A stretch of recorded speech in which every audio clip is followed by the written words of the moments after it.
Bom dia a todos, que a paz do Senhor Jesus esteja com todos vocês. Bem, gostaria de deixar um breve comentário sobre dois textos que eu acho interessantes, que falam basicamente sobre luz e trevas.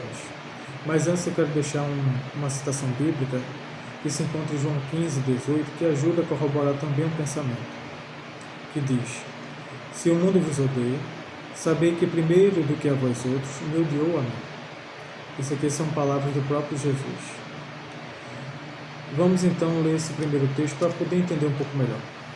Esse texto se encontra em João 3:19 e 20, que diz: O julgamento é este, que a luz veio ao mundo, e os homens amaram mais as trevas do que a luz, porque as suas obras eram más. Pois todo aquele que pratica o mal aborrece a luz e não se chega para a luz, a fim de que as suas obras não sejam aprovadas. Então, Jesus, como a luz do mundo, que veio pregar a justiça, o amor, a paz, infelizmente ele foi rejeitado porque as obras dos homens eram más, ou pelo menos a maioria desses homens.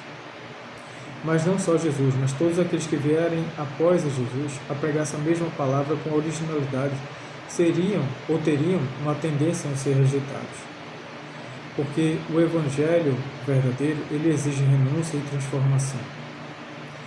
Porque o próprio Jesus, que veio principalmente para aqueles que mais precisavam, embora todos nós precisamos, porque todos nós somos pecadores, mas quando ele diz aqueles que mais precisavam, é aqueles que estavam realmente na superfície, aqueles que estavam assim bem distantes de Deus, né? Mas por mais que ele dissesse: venha como estás, com as vestes que estás, com as atitudes erradas de hoje, mas ele convidava também a não permanecer como estás, como muitos pensam, dizendo: mas Jesus veio para os pecadores. Com certeza, mas existe uma diferença. Ele veio para eles, mas não veio para dizer que permaneçam como estás.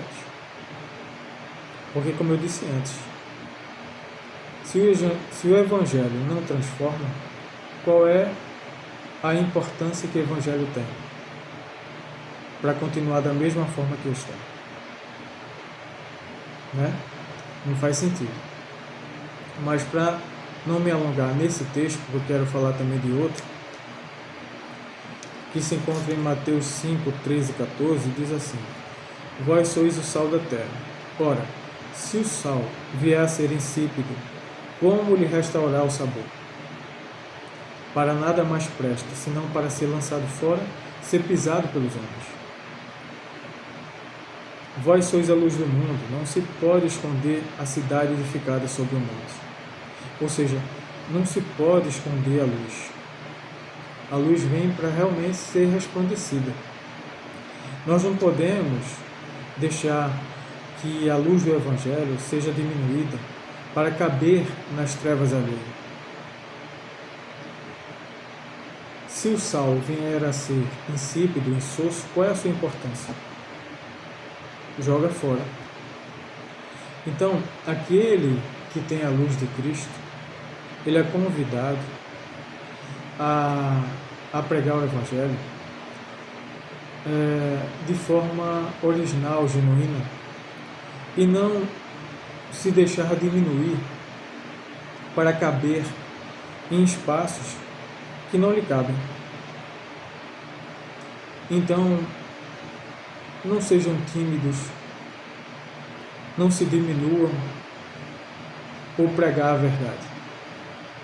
Porque antes de ser aprovado por Deus e ser reprovado pelos homens, ou não ser muito bem compreendidos por alguns, não ser apoiados por aqueles que poderiam também ajudar a apoiar, mas antes ser aprovados por Deus, com a sua verdade e a sua justiça. Fiquem todos com Deus.